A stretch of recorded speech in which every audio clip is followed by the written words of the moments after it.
Bueno, bueno, gracias Gustavo. Bueno, gracias compañero por estar una tarde más en una edición de Argentina Nace. Bueno, hoy contamos con la presencia de un compañero que conocimos en la charla que ingresó con Leopoldo Moró, Alberto Geli Cantilo, que nos va a hablar sobre la historia de Juan Manuel de Rosas.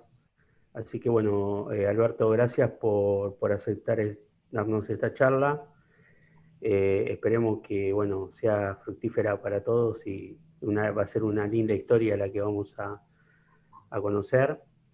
Y bueno, nada, ahora le voy a dar la palabra a Gustavo y ante todo decirles que bueno, mañana no va a estar visitando de nuevo Cacho Cuartango, ex ministro de Trabajo de Daniel Scioli en la provincia de Buenos Aires, decano de los ministros de Trabajo, si hay, ¿no? Y bueno, y mañana para la agrupación es un día especial, ¿no? Porque mañana cumplimos un año de vida, muchachos. Un año de vida. La verdad que estuvo muy buena la idea que me planteó Claudio en su momento, la de juntarnos y yo le dije que estaba loco y bueno, y mirá lo que salió Claudio de todo esto. Y lo que falta por venir todavía. Así que bueno, gracias Claudio por haberme dado ese empujón, por haberme abierto los ojos. Uno milita, ¿no? Milita de siempre, pero bueno, sin por ahí tan involucrado, y bueno, hoy estamos involucrados en esta agrupación. Eh, no cumplíamos roles ejecutivos tan importantes dentro de la agrupación, la vuelta de la vida hicieron de que, bueno, toda esta gente hermosa de distintos lugares de la provincia de nuestro país hayan decidido de que diéramos un giro con la tuerca y hoy yo conduzca sea el presidente de la agrupación Argentina Nazi y Claudio me acompañe como secretario general y bueno, y todos los demás compañeros que ya saben los roles que ocupan, que lo hacen muy bien y son los idóneos para estar en esos lugares, así que tanto Claudio como yo agradecemos que estén con nosotros ocupando esos lugares. Eh, y bueno, y para la semana que viene ya, pues yo soy un adelantado, disculpame que Gustavo lo voy a decir yo, para Adelante. la semana que viene, el sábado 10 es, ¿no? Sí, sábado 10, porque el 9 es el cumpleaños de mi vieja, el sábado 10 lo tenemos a Oscar Laborde, diputado del Parlasur, vicepresidente del Parlasur por la Argentina, nos va a estar hablando sobre la América del Sur América desatada, ¿no? ¿Sí? Latina Unida. No, América Latina desatada. en disputa. En disputa y seguramente va a tirar, porque me dijo a mí algunos comentarios sobre el, yo lo llamaría innombrable Pepín Simón. Y bueno, y el domingo estaríamos, que me falta confirmar la fecha nomás, pero seguramente le tenían que hacer la consulta a él, lo vamos a tener a Carlos Raimundi, que es embajador en la OEA. Así que bueno, nada, tenemos charlas interesantes que se vienen. Seguramente Alberto ahí nos estuvo tirando algunos compañeros que también seguramente lo vamos a convocar, como el compañero Trueba del grupo San Martiniano. Así que nada, bueno, le doy la bienvenida a todos, no hablo más, me callo la boca, lo dejo a Gustavo y a escucharlo a Alberto. Y gracias Alberto de nuevo por estar. Muchas gracias, Sandro. Bueno, Alberto, también reiteramos el agradecimiento de todas y de todos por venir a traernos su conocimiento de larga data aquí este sábado a la tarde a la agrupación Argentina Nace. Alberto, bueno, básicamente lo que habíamos consensuado era que esta charla iba a ser, como decimos, no solamente una charla, sino una clase, que son del tipo de exposiciones que a nosotros nos gusta más porque nos dejan pensando y porque nos dejan con ganas de más. Por eso decimos siempre que a los expositores los convocamos y los reconvocamos nuevamente. Así que hoy lo vamos a escuchar hablar de la vida y obra del brigadier general don Juan Manuel de Rosas. Muchos lo conocen como el restaurador de las leyes. Y bueno, hablábamos recién que nos va a explicar un poco por qué una de las arterias principales del corazón de La Matanza, bastión peronista si los hay, lleva su nombre, por qué el gobernador Kicillof y Alberto Fernández hoy tienen un cuadro de Juan Manuel de Rosas, por qué se han manifestado como fervientes admiradores de la figura del político, y bueno, ¿quién mejor que usted para instruirnos? Alberto, no hablo más y ya lo dejo. Un minutito que Sandro tiene una cosa para decir.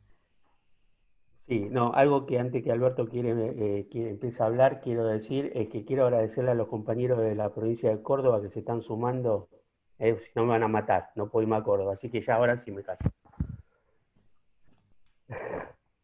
Adelante, Alberto. Bueno, buenas tardes. Yo le agradezco profundamente a la agrupación argentina NACE y a su presidente Sandro de Ambrosio la invitación para poder hablar un poco sobre esta figura tan importante de nuestra historia. La revolución fusiladora de Aramburu y Rojas en 1955 tuvo como idea la desperonización del pueblo peronista. Y para eso dictó el decreto 4151/56, que daba prisión hasta 6 años a quienes hablaran de Perón, de Evita, del escudo peronista, del partido peronista. Y para referirse a esa época, se hablaba de la segunda tiranía. Y el pueblo peronista empezó a preguntarse, bueno, pero segunda tiranía, ¿y cuál fue el primer tirano entonces? Si Perón fue tirano, ¿quién fue el primer tirano? Y el primer tirano era Rosas, porque a su vez la Revolución Libertadora pretendió unificar a Perón con Rosas, mimetizar ambas figuras. Con lo cual la gente se dio cuenta que evidentemente Rosas no sería tan malo como ellos decían. Y también otra de las ideas que tuvieron fue hablar de la línea Mayo-Caseros, porque pretendían de que la revolución del 55 era un nuevo Caseros. Y pretendían entonces que, bueno, de esta forma había una línea de conducta. El pueblo peronista, la resistencia peronista, en cambio, empezó a hablar de otra línea, que fue la línea San Martín, Rosas, Perón. Esa línea unió a estas tres grandes figuras de nuestra historia. Y se fue conociendo allí la figura de Juan Manuel de Rosas. Quienes han hablado de estos temas fueron Arturo Jaureche y José María Rosa, esos dos grandes historiadores peronistas. ¿Quién fue Juan Manuel de Rosas? Si tenemos que ubicarlo como persona, tenemos que señalar que fue un hombre que nace en Buenos Aires en el 30 de marzo de 1793, cuando todavía pertenecíamos al virreinato del Río de la Plata. La familia Ortiz de Rosas, que ese era su verdadero apellido, era originaria del Valle de Soba, en el norte de España, en Santander, en la parte de Cantabria, donde a lo largo de muchas generaciones se habían destacado como militares, sirviendo denodadamente en esos pueblos. Y el primer Ortiz de Rosas que viene a Buenos Aires es Domingo Ortiz de Rosas, quien es nombrado gobernador de Buenos Aires. En esa época, mientras todavía dependíamos del virreinato del Perú, en Buenos Aires funcionaban gobernadores. Domingo Ortiz de Rosas se destacó, fue un hombre probo, trabajó luchando contra los ataques que incluso en esa época ya circulaban de piratas ingleses. Realizó una actividad muy importante y luego se lo recompensó designándoselo presidente del Reino de Chile, como se le denominaba en aquella época a la región trasandina. Allí también hizo una obra muy destacada, fundó la Casa de la Moneda, que es el equivalente a la Casa Rosada, es decir, la sede del gobierno de Chile.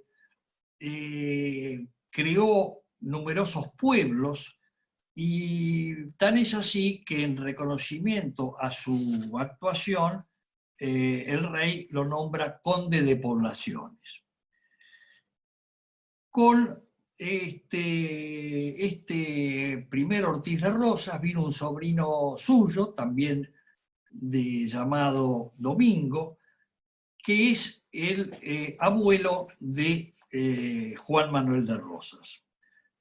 Su padre, León Ortiz de Rosas, era un militar, fue capitán del Regimiento Fijo de Buenos Aires, estuvo cautivo de los indios, con los cuales logró tener un muy buen contacto, y los indios siempre lo reconocieron, y fue por eso que luego Juan Manuel de Rosas tuvo muy buena relación con los pueblos del interior de la provincia. Su madre, Agustina López de Osornio, era hija de también otro militar, el sargento mayor Clemente López de Osornio, que fue un emprendedor, un hombre de campo, tenía el famoso estancia El Rincón de López en la desembocadura del río Salado, muere junto con su hijo mayor en un enfrentamiento con un malón de indios, y porque realmente cuando uno se imagina esa época, prácticamente, digamos, la ciudad de Buenos Aires era muy pequeña, era solamente lo que hoy es San Telmo, atrás de la Plaza de Mayo, y prácticamente la ciudad tenía un límite que no llegaba ni siquiera a lo que es hoy el Congreso, es decir, estamos hablando de dimensiones muy pequeñas, de población muy pequeña. Cuando la Revolución de Mayo éramos 40.000 personas, cruzando el Salado ya era tierra de indios, de modo que evidentemente Juan Manuel de Rosas desde muy chico se dio cuenta de la importancia del campo y se asimiló totalmente con ese tipo de actividades. Él en 1806 y 1807 participa activamente en las invasiones inglesas, en la primera siendo apenas un muchacho de muy pocos años, con un grupo de amigos, él ya los encabeza y participa en la Reconquista, por lo cual es felicitado en cartas que manda Liniers y Álzaga a sus padres. Y en la defensa de Buenos Aires en 1807 ya es soldado, pese a que tenía 14 años, era muy, muy joven, como soldado en el regimiento de Migueletes. Regimiento que tenía un uniforme de color colorado, que fue un poco el que él adopta posteriormente como signo de la federación. Luego, su madre pretende dedicarlo al comercio, que era la actividad propia en la ciudad de las clases acomodadas, pero Juan Manuel de Rosas no tenía ninguna intención porque lo que él realmente quería era ir a trabajar al campo. Hay una anécdota muy notable, y es que el día que lo envían al comercio, a las pocas horas vuelve el comerciante y le dice a la madre: mire, se lo devuelvo porque realmente es imposible tenerlo, él no quiere estar aquí. La madre le dice que le pida perdón y que fuera nuevamente a trabajar con el comerciante. Él se niega. La madre dice: bueno, vas a estar a pan y agua encerrado en tu cuarto hasta que vuelvas al comercio. Y efectivamente lo encierran. A la noche le llevan pan y agua, y al día siguiente la madre se da cuenta que seguía el pan y agua ahí, no había tocado nada. Le llama la atención, abre la puerta y se encuentran que Juan Manuel de Rosas se había escapado por una ventana prácticamente con lo opuesto, y que había dejado una nota diciendo: dejo todo lo que no es mío, y firma Juan Manuel de Rosas. Es decir, hasta deja ese apellido, que era un apellido ilustre. Y entonces comienza desde cero a trabajar en el campo, que era su gran vocación. Y hace un trabajo importantísimo, es de los que organiza los primeros saladeros, se asocia con Luis Dorrego, el hermano de Manuel Dorrego, y con Juan Nepomuceno Terrero. Hacen un importante saladero en Las Higueritas, en el partido actual de Quilmes. Trabaja siendo muy joven, ¿no es cierto? Él organiza toda esta actividad industrial para mandar carne salada al exterior, a Brasil, a Centroamérica, y luego se da cuenta que también era hasta necesario organizar una flota mercante para poder llevar los productos al exterior, porque si no tenían que caer en manos de los ingleses, que compraban a precio vil y luego lo revendían sacando una gran ventaja.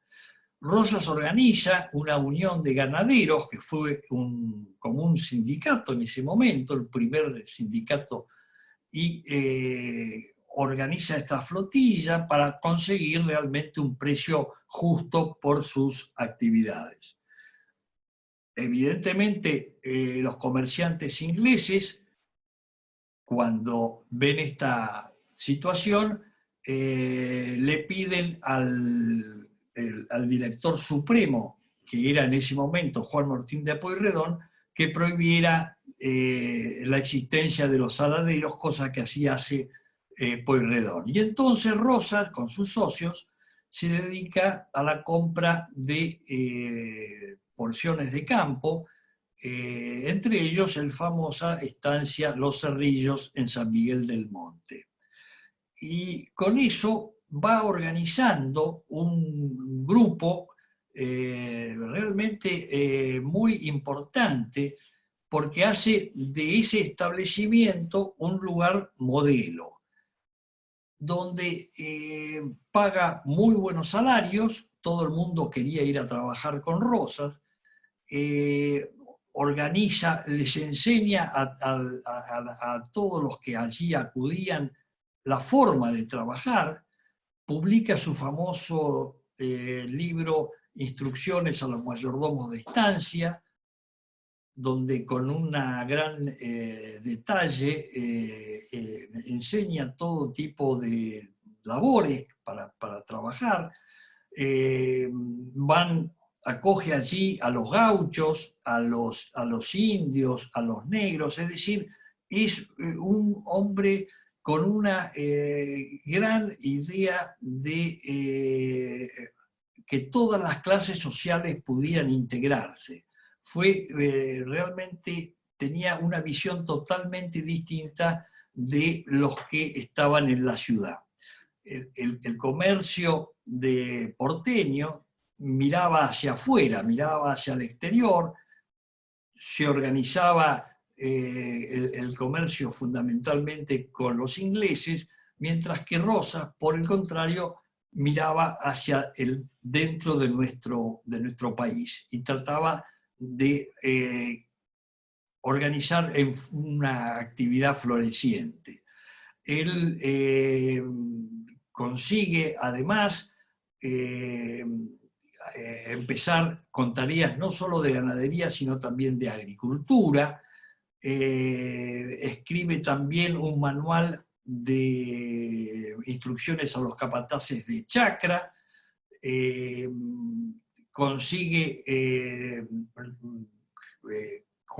poner gran cantidad de tractores, regala tractores a los pueblos indígenas que eran nómades, para de esa forma que se asentaran en el territorio, y realmente va adquiriendo una importancia cada vez mayor dentro de esa zona. Tan es así que es nombrado también capitán de milicias, y va cada vez adquiriendo una mayor importancia. En 1820, cuando se produce la aparición de los caudillos federales, Rosas viene a Buenos Aires con su famoso regimiento de caballería, los Colorados del Monte, que él había traído con gauchos de los alrededores de su estancia. Ellos vienen, ayudan a lograr una solución al problema que se había producido entre el interior y la ciudad. No nos olvidemos que en esa época es cuando desaparece el poder nacional, el directorio, el Congreso, y realmente la provincia queda aislada, y aparecen en el interior Estanislao López en Santa Fe, Francisco Ramírez en Entre Ríos, es decir, distintos fuerzas que van apareciendo bajo la idea de un régimen federal. Hasta ese momento, desde 1810 a 1820, prácticamente lo que había pretendido Buenos Aires, la ciudad, era seguir manejando como en tiempo de los virreyes. Y fueron 10 años durante la Guerra de la Independencia en que el interior había contribuido tratando de la liberación de estos pueblos, pero había sufrido todo tipo es decir, daban todo si no recibían nada. Y por eso empiezan a cambiarse de idea de constituir el país. No como la idea de los directoriales, que era el antecedente de los unitarios, sino como un país federal. Rosas realmente logra en ese momento evitar los conflictos con el interior, toma relación con Estanislao López y Francisco Ramírez, se hace amigo de ellos, ayuda a firmar tratados de paz, y finalmente incluso pone como garantía de esa paz el pago de 25.000 cabezas de ganado como fianza o como indemnización que le piden los del interior. Y él lo pone incluso de su propio peculio, de modo que fue un hombre que logra, en cierta forma, armonizar la situación. vuelve al campo, es nombrado comandante general de campaña y posteriormente se dedica a sus actividades, es decir, deja todo tipo de actitud política. En ese momento, el jefe del Partido Federal era Manuel Dorrego, que es elegido gobernador de la provincia de Buenos Aires y que lamentablemente en 1828 es derrocado por la revolución unitaria del general Lavalle, que manejado por toda la logia unitaria, se hace una revolución. Dorrego se da cuenta de que las pocas fuerzas militares con que él contaba prácticamente desaparecen, queda solo. Rosas le avisa de que vaya al interior, que ahí se encuentran con los federales de Stanislao López, que ahí va a tener apoyo y fuerza, pero Dorrego, como gobernador legítimo, dice, no, yo me voy a defender, y se va un poco hacia la zona de Navarro, donde ahí toma algunas fuerzas y algunos gauchos que lo apoyan, pero que evidentemente son derrotados por Lavalle, que venía con las tropas regulares, tropas preparadas, que volvían de la guerra con el Brasil. Guerra que se había ganado, pero se había ganado militarmente, pero que después en las negociaciones se habían fracasado porque se había terminado entregando la banda oriental como un país independiente, que era un poco el objetivo de Inglaterra. Finalmente, Dorrego es fusilado y comienza directamente una guerra civil tremenda, porque Lavalle se nombra gobernador de la provincia, pero en realidad no puede salir de la ciudad, porque toda la campaña se pone en contra a las órdenes de Juan Manuel de Rosas. Es decir, ahí aparece Rosas ya como un político federal, que es el continuador y nuevo jefe del Partido Federal. Indudablemente,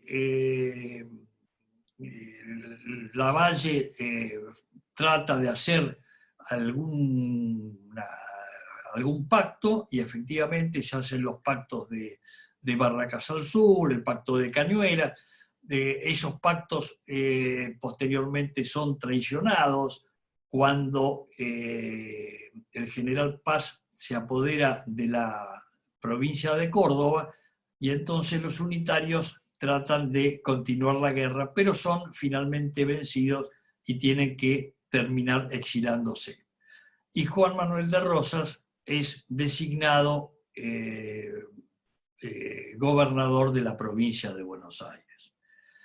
En este primer gobierno de Rosas, él se ocupa un poco de reorganizar la situación, de reorganizar la economía, en fin, hace un gobierno muy bueno, pero finalmente él se da cuenta de que habían comenzado, en fin, muchos problemas, incluso dentro del mismo Partido Federal, y cuando termina su gobierno, pese a que le insisten en que continúe, él renuncia y es reemplazado por el general Balcarce. Rosas entonces organiza la famosa expedición al desierto en 1833, que tenía por objetivo avanzar sobre una gran porción de nuestro territorio que prácticamente estaba inexplorado, y el gobierno de Balcarce realmente no le da ningún apoyo, y finalmente es el único que decide irse de todas maneras es Rosas. Él parte de San Miguel del Monte en marzo de 1833, avanza con una cantidad de ingenieros, es decir, no fue solamente militar, sino que iba organizando, haciendo planos. Él había fundado una cantidad de pueblos y de fortines en su primer gobierno, fue avanzando cada vez más, manda fundar Bahía Blanca, y bueno, y llega finalmente hasta el río Negro y el río Colorado, extendiendo la soberanía del país en esas tierras que estaban prácticamente inhóspitas. Él logra expulsar a un grupo de indios cuatreros que venían de Chile, que estaban al servicio de comerciantes chilenos que robaban el ganado de nuestro territorio y los llevaban a vender a Chile. Además rescata una cantidad de cautivas que venían de los malones que se hacían en ese momento, hace una cantidad de tratados de paz con las tribus indígenas. Él va solo directamente a encontrarse con ellos, demostrando una gran valentía, y eso hace que cada vez mejore la relación con los pueblos del interior. Incluso fomenta la vacunación de los indios, realmente hace una labor extraordinaria en ese aspecto, y cuando termina su expedición y vuelve, se encuentra que en su ausencia evidentemente había el gobierno había estado preparando una serie de actividades en su contra. Allí tiene una gran importancia su mujer, Encarnación Ezcurra, que había quedado en la ciudad y que había sido realmente una gran organizadora de la resistencia contra los enemigos de Rosas. Fue una mujer de gran carácter, es una especie de antecedente de Eva Perón, porque ella incluso propicia la revolución de los restauradores, que hace que se tengan que ir todos los enemigos de Rosas. Con la muerte de Facundo Quiroga, Rosas decide tomar el poder, porque estaba el gran problema de la Liga Unitaria en la zona de Córdoba con el general Paz.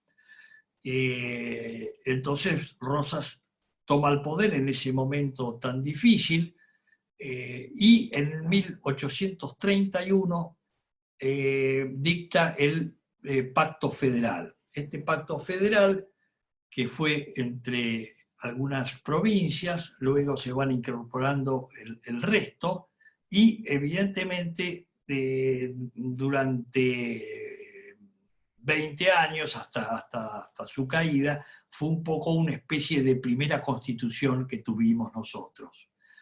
En 1835 dicta la ley de aduanas para proteger a las industrias del interior y poner impuestos a las manufacturas europeas, sobre todo los ingleses y franceses. Evidentemente, esto hace que empiece el ataque a su gobierno por parte de las grandes potencias. Estos aprovechan en 1838 al mariscal Santa Cruz, presidente de la Confederación Peruano-Boliviana, que trabajaba al servicio de los franceses, para que le declarara la guerra a Rosas y tratara de apoderarse de las provincias norteñas.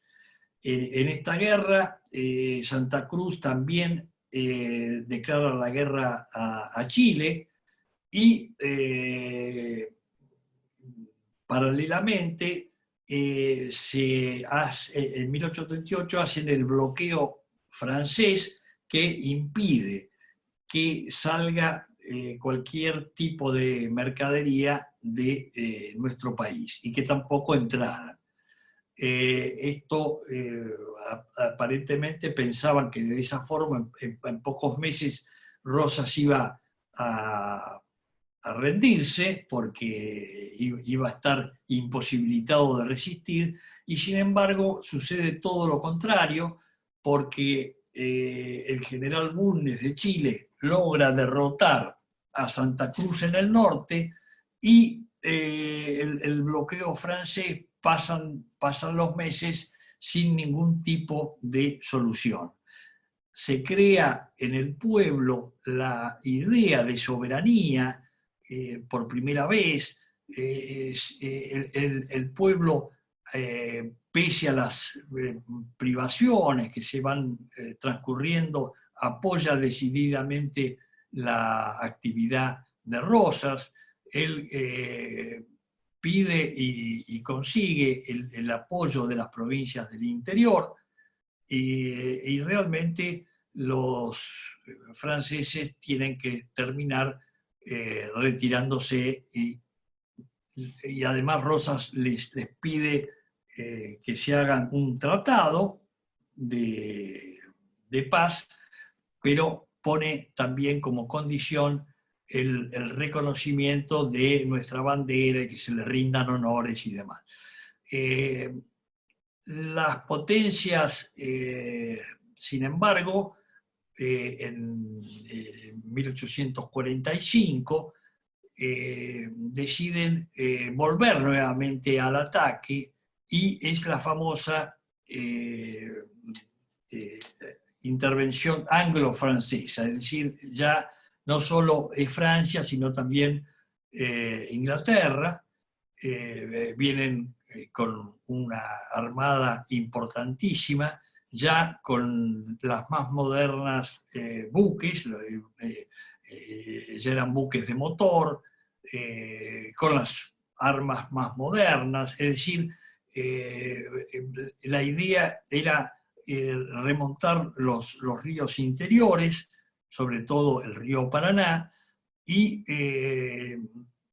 traer, aparte de los 20 barcos de guerra, 90 buques mercantes de distintos países para vender mercaderías libremente en las provincias interiores. Esta idea,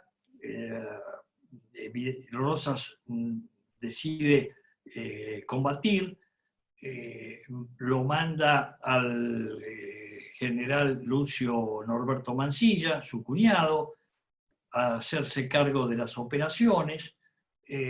Mansilla decide poner las famosas 3 cadenas en el río Paraná, en el recodo de la Vuelta de Obligado, con las 4 baterías, para y el único barco que teníamos, porque la escuadra del almirante Brown había sido capturada por los anglo-franceses, y resistir desde allí. Y efectivamente, el 20 de noviembre de 1845 es la famosa batalla de la Vuelta del Obligado, donde se lucha hasta el último cartucho, y prácticamente les cuesta muchísimo a los franceses cortar las cadenas y ni siquiera pueden continuar porque habían recibido tal cantidad de ataques que tienen que retirarse para recomponer sus buques. Habían intentado también desembarcar porque tenían infantes de marina, son rechazados por las tropas patriotas. Estaba el regimiento de infantería patricios, pero había también una cantidad de milicias y de gauchos que vinieron de los alrededores. Son derrotados, tienen que volver nuevamente a los barcos. Mansilla es herido, y luego cuando los franceses y los ingleses pretenden continuar río arriba, son atacados a lo largo de todo el viaje, que tenía como objetivo finalizar en Asunción del Paraguay. No pueden desembarcar, no pueden reaprovisionarse, prácticamente cada tantos kilómetros son atacados, emboscados, repelidos, y hay toda una serie de combates, con lo cual cada vez se les pone más complicada la situación a esta escuadra. Cuando vuelven, son emboscados nuevamente y prácticamente reciben tantas bajas y tantos problemas que se dan cuenta que esto que pensaban que iba a ser un simple paseo se les pone cada vez más complicado, y finalmente tienen que pedir también la paz. Realmente la actuación de Rosas tenemos que analizarlo como defensor de la soberanía nacional, cosa que es indudable, su acción ante los enemigos externos, la acción ante los enemigos internos. Él también sufrió revueltas desde el interior, con Lavalle, con Paz, y realmente consiguió además mantener unida el territorio nacional, que la idea de los enemigos de afuera y de adentro eran ir dividiéndola, es decir, hubo un proyecto que era crear una república independiente en la Mesopotamia, es decir, que nos sacarían Corrientes, Entre Ríos y Misiones, como nos habían sacado ya la banda oriental. Pretendieron sacarnos también las provincias del norte, que ahí fracasaron con esta invasión del mariscal Santa Cruz. Desde el exilio, Sarmiento escribía que el problema de la Argentina era su extensión, y que para eso había que entregar la Patagonia a Chile, e incluso las provincias de Cuyo. Es decir, realmente hubo todo tipo de ataques de adentro y de afuera que fueron rechazados por Rosas. Yo creo que él fundamentalmente fue el gran defensor de nuestra soberanía, el gran defensor de nuestro territorio, el gran defensor del trabajo argentino a través de la ley de aduanas, el gran unificador de todas las clases sociales.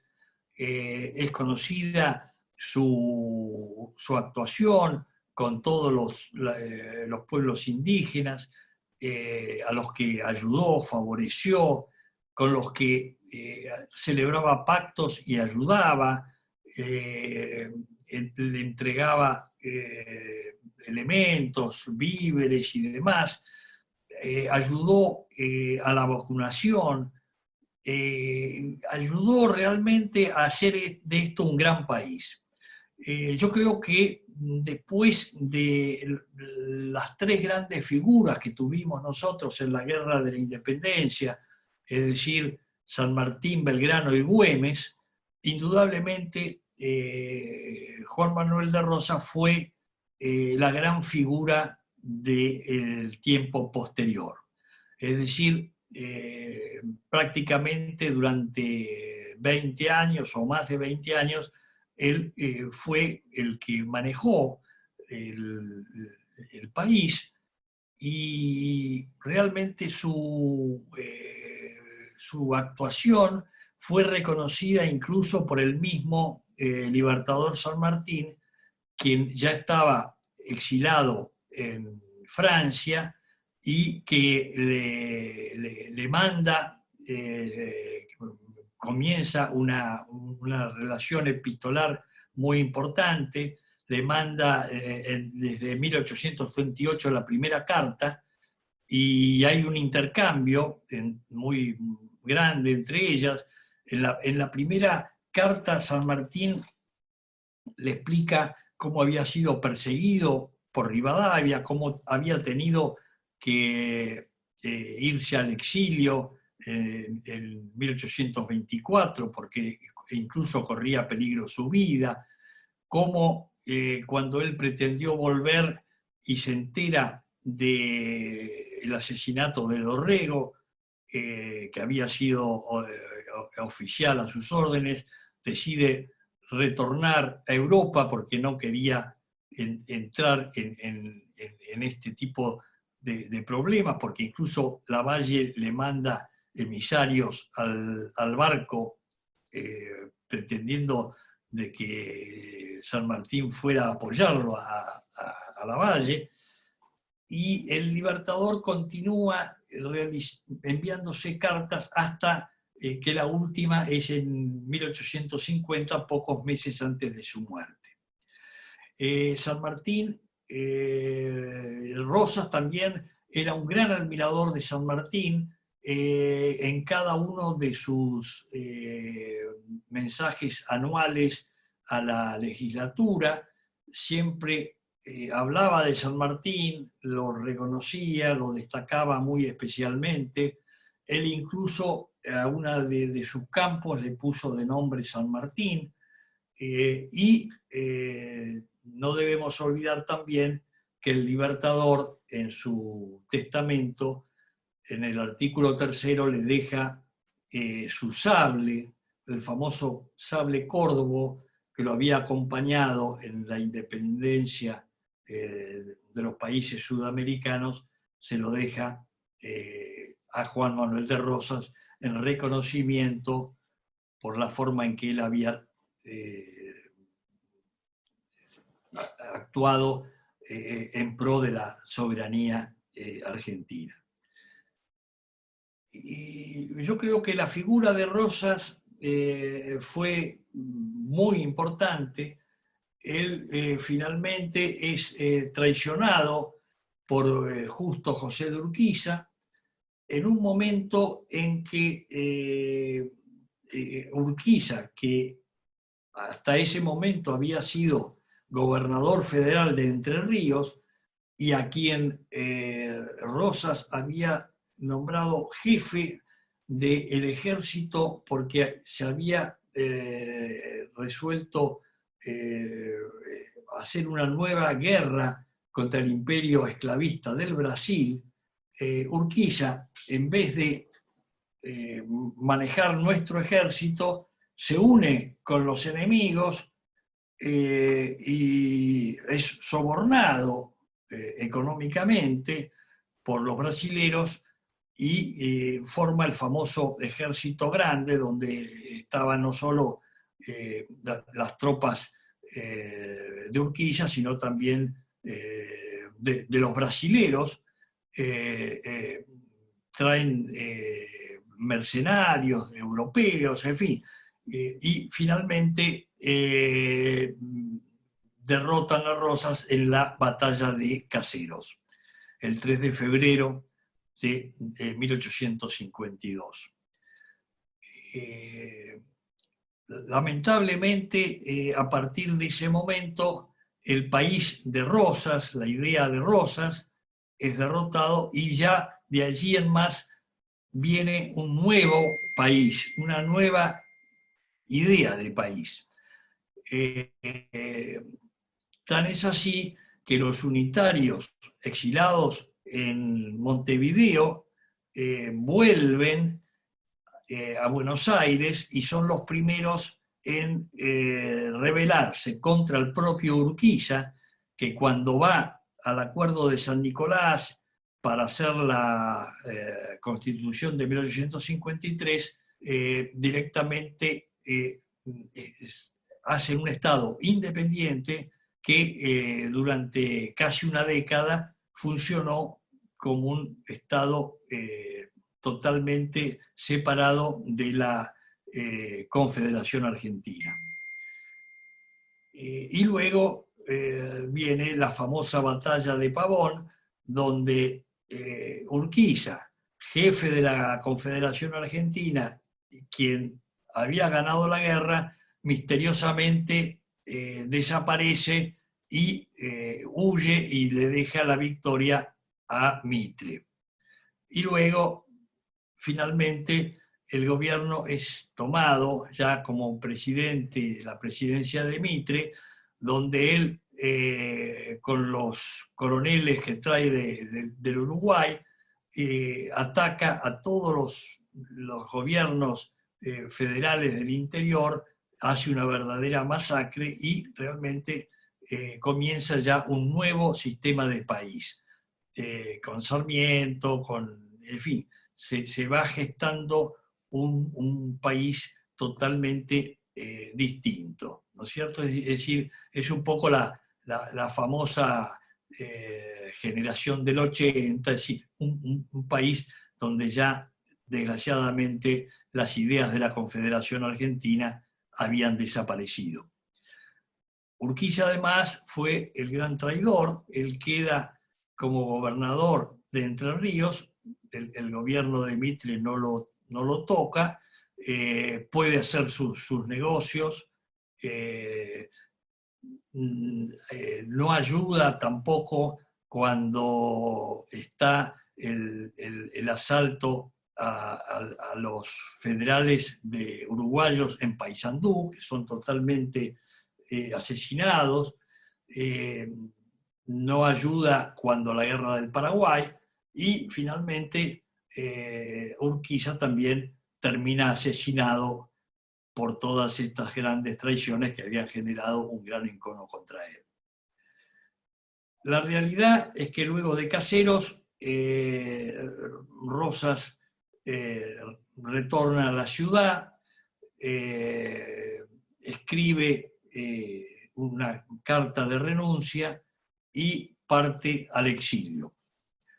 Ese exilio se prolongaría durante muchos años y prácticamente él, que había logrado una gran posición económica por su propio esfuerzo, por su inteligencia, por su capacidad, termina viviendo pobremente en una chacra con unos pocos animales, donde él prácticamente sigue trabajando como si fuera un gaucho más. Y Rosas, ya con muchos años, termina muriendo allí. Realmente la muerte de Rosas fue una conmoción para todos los argentinos, y la vuelta de Rosas tardó muchísimos años, porque prácticamente recién en 1989 se pudo lograr el retorno de sus restos, que están hoy en el cementerio de la Recoleta, en la bóveda de su familia. Yo creo que Rosas fue un gran estadista argentino. San Martín fue un gran jefe militar, fue un hombre muy inteligente, Belgrano también, fueron grandes figuras, pero yo creo que el primer hombre de Estado, el primer hombre de gobierno fue Juan Manuel de Rosas, y durante esos 20 años que gobernó, nos dejó realmente el país que tenemos. Si no, hubiéramos logrado que nuestra Argentina se hubiera separado en múltiples paisitos, como hicieron los ingleses. Nosotros que consideramos la importancia de la patria grande con la que soñó Artigas, con la que soñó Dorrego, con la que soñó San Martín, es decir, el mismo Belgrano, esa idea de unión americana, lamentablemente se fue cercenando precisamente por las figuras del unitarismo. No olvidemos que el mismo Rivadavia hizo que perdiéramos nuestras provincias del Alto Perú, que terminaron configurando la República de Bolivia, e incluso el Paraguay. Rosas nunca quiso reconocer la independencia del Paraguay porque precisamente pensaba que la idea era que todos los territorios que integraban el antiguo virreinato del Río de la Plata tenían que estar juntos. Con respecto al Uruguay, él nunca quiso desconocer la independencia del Uruguay, porque ya era un hecho consumado, y él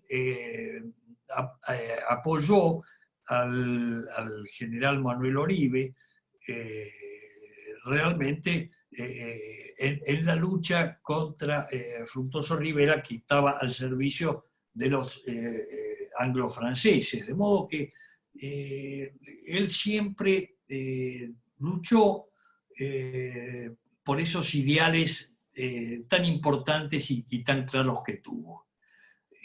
Yo pienso que es una figura importantísima que tenemos que conocer porque es fundamental en estas épocas difíciles por las que pasa la Argentina, que tenemos que buscar un poco en nuestros ancestros, en nuestras figuras de atrás, ¿no es cierto?, en estos grandes hacedores de nuestra patria, los referentes y los valores que harán que podamos ser un país mejor. Y por eso creo que la famosa línea San Martín, Rosas, Perón tiene que hacernos reflexionar. Y bueno, que tenemos que ir pensando en estas grandes figuras para lograr la mejor sociedad que todos queremos. Estábamos hablando recién con Gustavo antes de empezar, y realmente coincidíamos en la importancia de que nuestro país tiene que ser con los mejores hombres, con la gente mejor, la gente más ética. Tenemos que tratar de que la Argentina sea realmente un país que todos merezcamos. Así que con estas reflexiones creo que hemos recordado esta figura tan importante de nuestra patria. Muchas gracias. Alberto, no, muchas gracias a usted. Realmente ha sido maravillosa la exposición, no ha dejado ninguna arista sin explicar, sin tocar de la vida de este ilustre prócer. Y bueno, gracias por traer ahora a lo público lo que habíamos hablado en privado, acerca de que bueno, nos merecemos las mejores luminarias en todos los campos de la política argentina, para bueno, llevarnos hacia una conducción que nos permita progresar sostenidamente, volver a la senda que nunca debíamos haber abandonado, pero bueno, necesitamos a los mejores, a los más éticos, y yo creo que, como usted decía muy bien, tenemos que tender a un gobierno que nos interpele a todos y todas a ser cada vez mejores, a superarnos, y como se dice, a elevar la vara, y muchas veces, como nos pide el presidente Alberto Fernández, ¿no?, volver a escribir un contrato social que nos haga salir mejores a todos y todas de esta pandemia. Así que bueno, muchísimas gracias. Como sabemos que estamos en un día de fin de semana, día de descanso, vamos a ir agilizando un poquito la charla. Le vamos a dar la palabra ahora a Rodrigo, que es el vicepresidente segundo de nuestra organización. Él quiere hacerle 2 consultas y después tenemos alguna más por intermedio del chat. Rodrigo.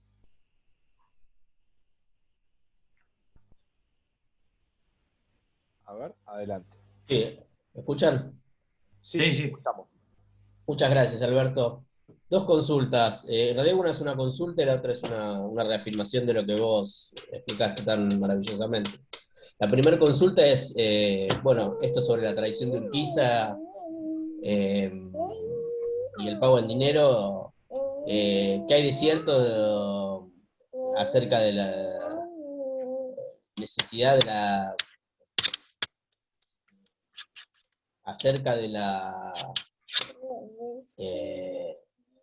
posibilidad de que el emperador de Brasil o las fuerzas brasileñas querían ver flamear la bandera brasilera en Buenos Aires, ¿no? En venganza de Claro, suceso mirá, de Ituzaingó. exactamente, el tema es así.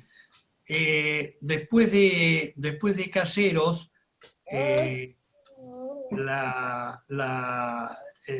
las tropas ingresaron a la ciudad de Buenos Aires el mismo día en el aniversario de la batalla de Ituzaingó, que había sido la gran derrota que le habíamos ocasionado al Imperio del Brasil. Ese día los brasileros entraron y prácticamente fue como una especie de desfile de revancha contra nosotros, ¿no es cierto? Fue realmente vergonzoso y además, evidentemente, Urquiza había sido sobornado por los brasileños. Eso está perfectamente estudiado y documentado. Y la otra cosa que querías decirme. Ay, Rodrigo, te puse para explicarte. Sí, no, una reafirmación. Cuando hablas de la soberanía tan maravillosamente, hay que recordar que el Imperio Británico estaba en su cenit, ¿no? Poquitos años después de los sucesos de Obligado, iban a triunfar definitivamente en la India, en el sudeste asiático. Claro. Estaban preparando para la conquista del África por cuestiones que Europa no había podido entrar. La misma política habían tenido con el río Congo, de tomar la entrada de esos ríos. Así que me parece que la figura, cuando uno ve el contexto internacional, Francia después de Napoleón se había dedicado también a tener un imperio de ultramar, así que la figura de las cosas es mucho más amplia, y el estrés sobre la soberanía argentina fue terriblemente más grande, ¿no? Perdón. Claro, porque en ese momento es el momento en el que se desarrollan los grandes imperios, el colonialismo, ¿no es cierto? Es decir, Francia empieza a copiarse de Inglaterra y empieza se apodera de Argelia, se apodera de regiones del África,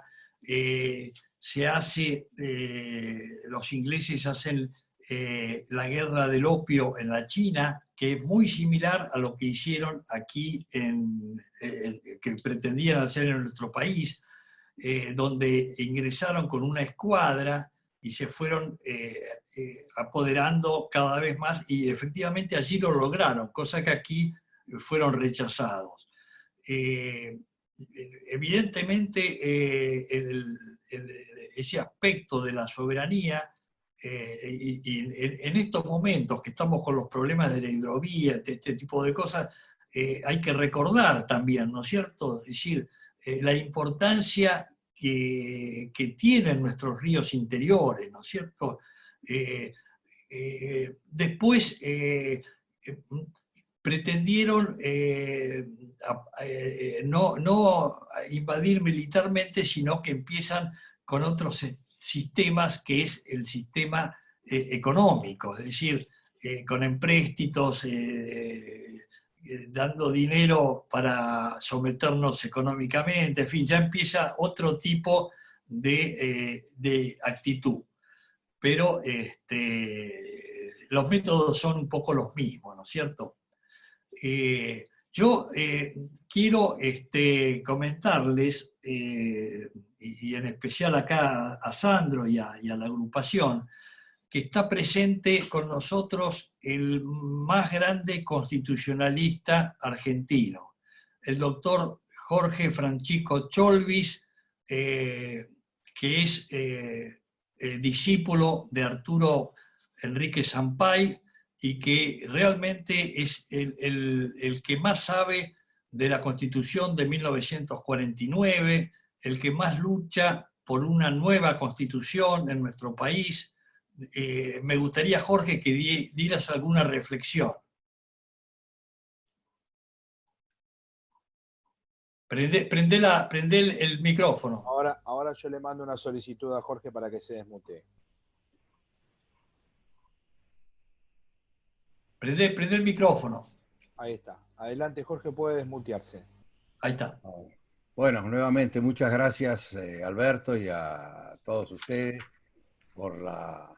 primero por la posibilidad de escuchar esta gran charla que nos ha brindado Alberto, donde efectivamente nos trae a nuestro tiempo contemporáneo la trayectoria de Juan Manuel de Rosas y la importancia que tuvo en nuestro pasado, que nos trae a este presente, ¿no es cierto? Por ello, estoy sumamente agradecido, y la figura de Juan Manuel de Rosas está reflejando la importancia de sostener estos principios que hacen a la soberanía nacional, que en última instancia llevan a la felicidad del pueblo y a la grandeza de la nación. Por ello, como bien señalaba también Alberto, estos tres principios que figuraron en el preámbulo de la Constitución Nacional de 1949, la soberanía política, la independencia económica y la justicia social, no son banderas retóricas, hacen a banderas, a principios esenciales de una teoría del Estado para un país, para un pueblo que marcha en la senda hacia la emancipación. Esos principios que bien señaló Alberto. Por ello, lo hemos de tener como pórtico hacia la nueva Constitución que el pueblo argentino necesariamente se ha de dar en nuestro tiempo contemporáneo.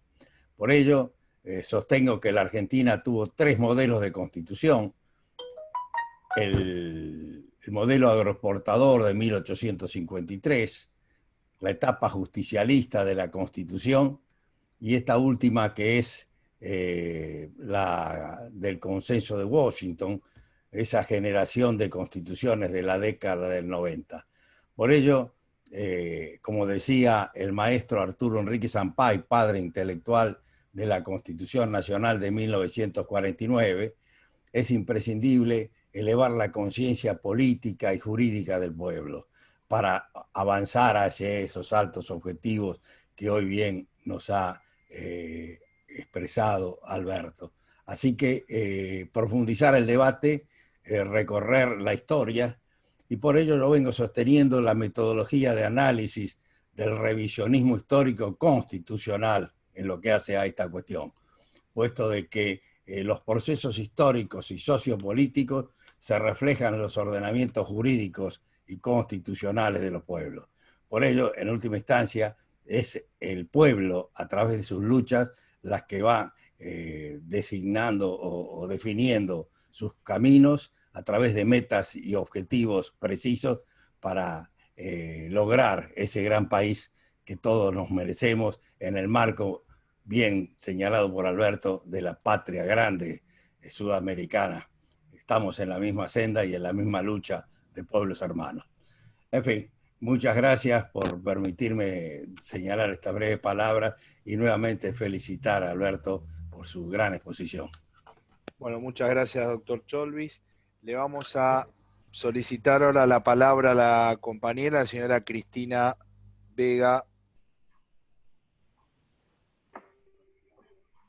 La escuchamos, Cristina. Simplemente quería avisarles que estaba el doctor Cholvis, el doctor Otaño y el doctor Ganji, también están hoy presentes. Bueno, muchas gracias, compañera. Vamos a seguir. Tenemos tiempo, Alberto, de unas 2 o 3 preguntitas más que están aquí en el chat. ¿Cómo no? Bueno, el compañero Rodolfo Cabral trae un tema que parece mentira en el contexto actual, como todo se repite. Dice, Rosas es más actual que nunca, organizó campañas de vacunación. Y pregunta, ¿contra qué enfermedades puntualmente eran las que se luchaban en esa época? Hoy el COVID y bueno, allá por los albores del siglo XIX. Sí, en esa época la única enfermedad que existía era la viruela. La viruela había producido todo tipo de enfermedades y verdaderas epidemias. Era el COVID de esa época. Curiosamente, en los Estados Unidos, en vez de vacunar a los pueblos indígenas contra la viruela, aprovechaban que existía la viruela y les regalaban mantas de gente infectada para a su vez producir la muerte de los indígenas. Acá ocurrió todo lo contrario. Rosas, cuando sale la vacuna de Jenner, de inmediato la pone en práctica y se ocupa de organizar la vacunación de todos los pueblos indígenas. E incluso él iba personalmente y se hacía vacunar en presencia de ellos para que no tuvieran miedo, es decir, para demostrar que él era el primero en vacunarse. Esto hacía que los indígenas, que al principio eran reacios, finalmente se vacunaran, y esto logró que esa epidemia desapareciera. Tan es así que la Real Academia Generiana de Inglaterra lo designó miembro honorario a Rosas por esta difusión de la vacuna. Fue realmente en ese sentido una señal más de cómo él se interesó por ayudar en todos los aspectos a la gente, es decir, en el aspecto de la salud pública, en el aspecto de la educación, porque en los peores momentos de la invasión anglo-francesa continuó funcionando la universidad, pese a que no había sueldo para poder pagarle a los profesores. Continuó ayudando, por ejemplo, a la comunidad negra. Él incorporaba ex esclavos que venían del Brasil y en cuanto pasaban a nuestro territorio ya eran libres. Derogó la ley de la esclavitud. En fin, realmente él acudía a las reuniones de los negros en San Telmo. Él les daba casas para que se agruparan de acuerdo a los lugares de donde habían venido de África. Es decir, fue un hombre que desde todo punto de vista se ocupó por todos los problemas de nuestro país. Fue un excelente hombre en la economía, como señaláramos, con la agricultura, la ganadería, la exportación de nuestros productos. Fue un gran defensor del trabajo argentino con la ley de aduanas, aprovechó el bloqueo francés para que hubiera una sustitución de importaciones y entonces con nuestro ayudaba a todas las industrias del interior. Realmente yo creo que fue un gran estadista. Sí, sin duda, por lo que dice Alberto, podemos decir que en la figura de Juan Manuel de Rosas se empieza a gestar el modelo de estadista moderno que llega hasta nuestros días, ¿no? Con todos estos aspectos de la defensa de los intereses de la República Argentina. Perdón, sí, iba a decir algo. Hola, Alberto, ¿me escucha? Sí, sí. Bueno, continuamos con los saludos del chat, vamos con una pregunta más y ya vamos cerrando. Bueno, una excelente charla, una excelente clase de historia. Estos son saludos que envía la juventud sindical, la juventud de la UOCRA de Viedma. También felicitaciones al compañero Alberto Geli Cantilo de parte de Walter Gangui. Un abrazo a la distancia para todos los compañeros y compañeras presentes. Desde San Juan, el compañero Carlos Lira también destaca el alto calibre de la charla que hemos tenido hoy y felicita a Alberto por toda su experiencia y pide que nuevamente lo convoquemos para profundizar en más cuestiones de historia argentina.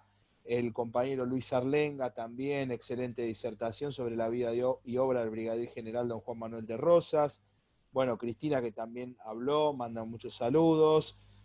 El compañero Osvaldo Casela de la TV Sindical, que siempre nos está brindando todo su apoyo, él y los compañeros, para que podamos transmitir estas charlas por el Facebook de la TV Sindical y por la TDA. Destaca la importancia de haber traído la campaña de vacunación con los indios y destaca que se recuerde hoy en esta charla. Y vamos a cerrar con una última pregunta que enlaza el pasado con el presente y la hace la compañera Romina de la Juventud Sindical de la UOCRA de Viedma. Dice, de la misma manera que me pregunto cómo Urquiza llegó a ser el primer presidente constitucional a pesar de su traición, me pregunto cómo Macri también llegó a serlo y se pregunta qué nos pasó en el medio. Bueno, son las grandes preguntas que tenemos, ¿no es cierto? Yo creo que evidentemente hemos tenido muchos altibajos en nuestra historia.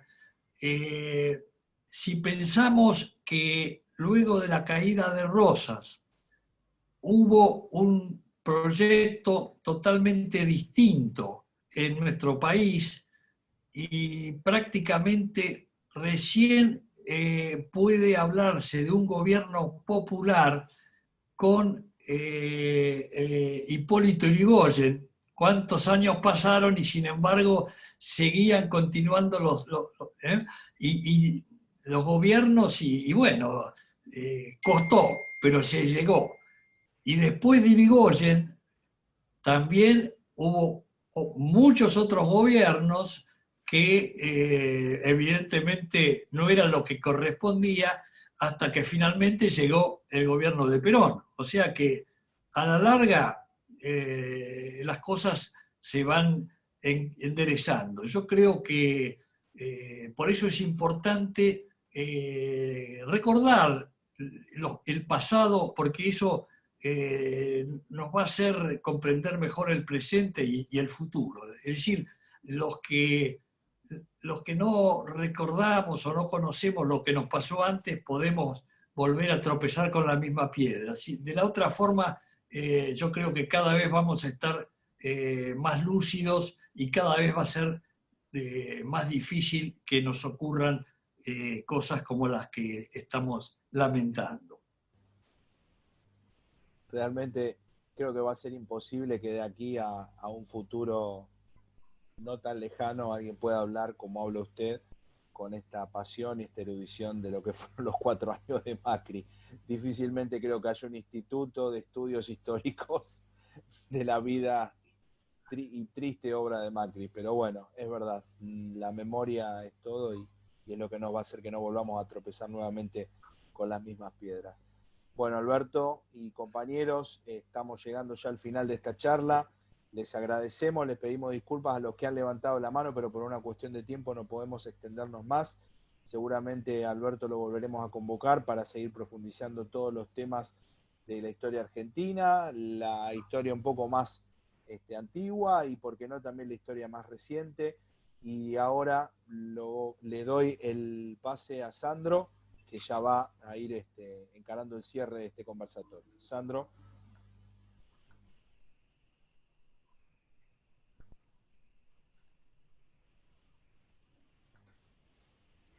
Adelante. Bueno, Alberto, muchas gracias por la verdad que excelente charla, muy linda, muy enriquecedora y bueno, seguramente, como decía Gustavo, te vamos a estar convocando para que puedas estar de nuevo con nosotros. Bueno, y como hacemos habitualmente, la despedida la da un integrante de la agrupación, así que bueno, hoy le toca a la compañera Tania, que es la vicepresidenta tercera de la agrupación y es de la provincia de Misiones. Así que bueno, Tania es la encargada de darte la despedida y bueno, yo agradecerte de corazón que hayas estado con nosotros. Bueno, agradecerle a todos los compañeros de la agrupación, agradecerle al compañero Waldo Casela, que como decía Gustavo, siempre nos está acompañando. Y bueno, y a todos los compañeros que vienen de parte tuya, seguramente te vamos a estar pidiendo los teléfonos como para ver y convocarlos también a esta agrupación para que nos puedan hablar y transmitir todo lo que saben, ¿no? Así que bueno, nada, agradecerte de nuevo de corazón y le paso la palabra a Tania. Sí, quiero agradecer a Alberto por esta maravillosa charla.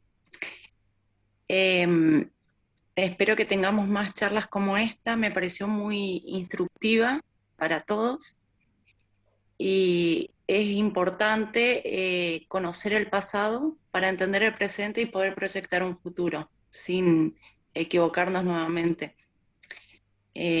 Bueno, eso nomás, que tengan un excelente fin de semana. Muchísimas gracias, Tania. Al contrario, yo les estoy muy agradecidos a ustedes y bueno, realmente es un lujo tener a tantos compañeros, tanta gente que lucha por una Argentina mejor. Realmente es muy lindo estar con ustedes. Gracias, doctor. Bueno, un aplauso para el expositor, ¿no, Gustavo? Bueno, muchas gracias, compañeros, compañeras, por estar presentes. Gracias, Alberto.